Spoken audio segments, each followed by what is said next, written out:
Yun, ito yung i-DIY natin ngayong araw na to. Yan, nagpalit ako ng steering boots. Ito nga pala yung rubber boot na ipapalit ko. At ayan nga po, at luma na yung ano, napunit na. Kaya papalitan natin ng bago. Yun, simulan natin guys.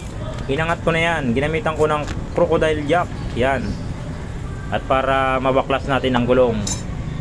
Yan, i-fast forward natin guys para mabilis tayo.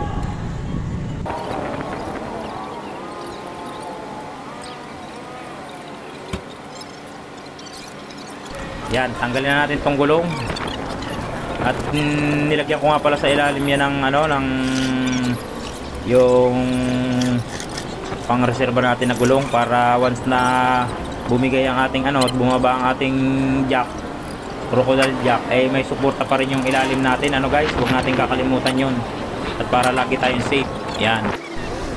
Ayan guys, at ginamitan ko lang siya dyan ng katala para luwagan yung isang nut, no? Yan, dyan sa may bandang dulo papunta dito sa may gulong. Ayan. At pag naluwagan na natin yan, ay nilagyan ko naman siya ng ano, na scotch ng electric tape para tanda yan pa sa ating pagbabalik, kasi tatanggalin natin yung nut na yan at para maipasok natin yung rubber boot, no? Yan, tinandaan ko siya dyan para hindi magbago yung alignment niya. Yan, para hindi na tayo magpa-align yan. Yan. Tapos yung nut naman na yan sa ibabaw, yan, tinanggal ko na siya. At ang gagawin ko dyan, papaluin natin yan ng ano dyan, ng martilyo para mahugot natin yung ano na yan. At ibinalik ko na rin yung, binaliktad ko yung nut na yon. At pwede ko rin suportahan ng pokpok doon para ano, yan, tulad yung ginagawa ko na yan para mahugot natin. Ayan.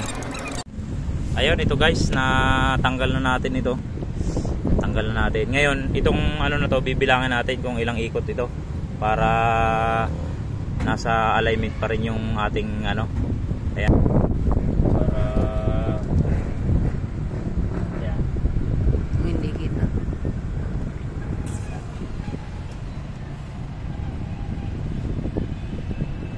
Ito yung pinakatanda natin para hindi mabago yung alignment ng ating steering, ating manubila, no? Yan.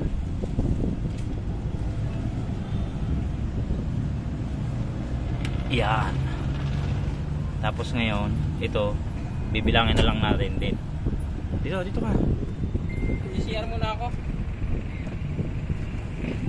Isa. Dalawa. Tatlo. Apat, lima,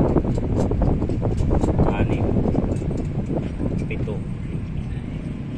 walo, siyam, sampu, 11, 12, 13, 14, yo,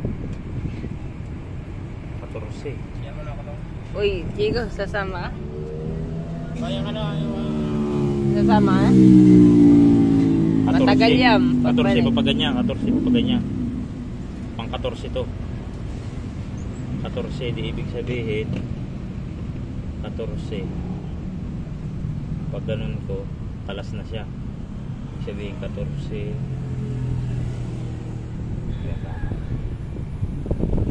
Yan.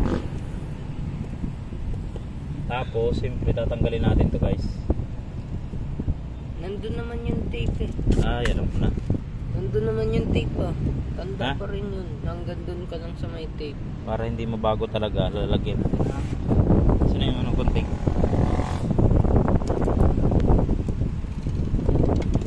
Lagyan natin ang ano to, marker. Ayun, ito na nga guys, at tatanggalin ko na yung nut.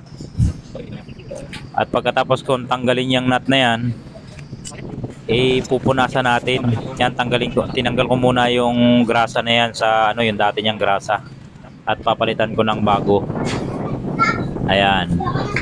At pag nalagyan natin ng grasa, pupunasan lang natin ng basahan yan, ano? Tatanggalin natin yung mga dumi niya. Yan, ginalaw-galaw ko muna at para matesting natin kung okay pa. Basta't hindi pa yan magalaw na masyado, yan, hindi pa siya bumabagsak, okay pa yan. Pagka maluwag na siya, iyon, palitan na yun. Yan, punasan natin ng maigi boss, mga boss. Punasan nating maigi. At para matanggal yung mga, ano niya, mga alikabok, no? Kasi ilang araw na ring punit yan. Kaya natin papalitan, ay napasukan ng mga alikabok yan. Yan yung pinakapuno nga pala niyan, yung pinakapuno na yan doon sa papuntang transmission. Ano yan? May oil seal yan. Pagka napansin nyo na tumatagas na doon, eh ibig sabihin nun sira na yung oil seal, no? Eh ito nga sa akin, hindi pa naman natagas, kaya hindi pa natin papalitan yan. Yun guys, naipasok ko na yung rubber boots na yan dyan. Pero lalagyan ko pa rin ng grasa yan, yung may oil seal yan. Yan, lagyan natin ng grasa guys para sigurado tayo, no?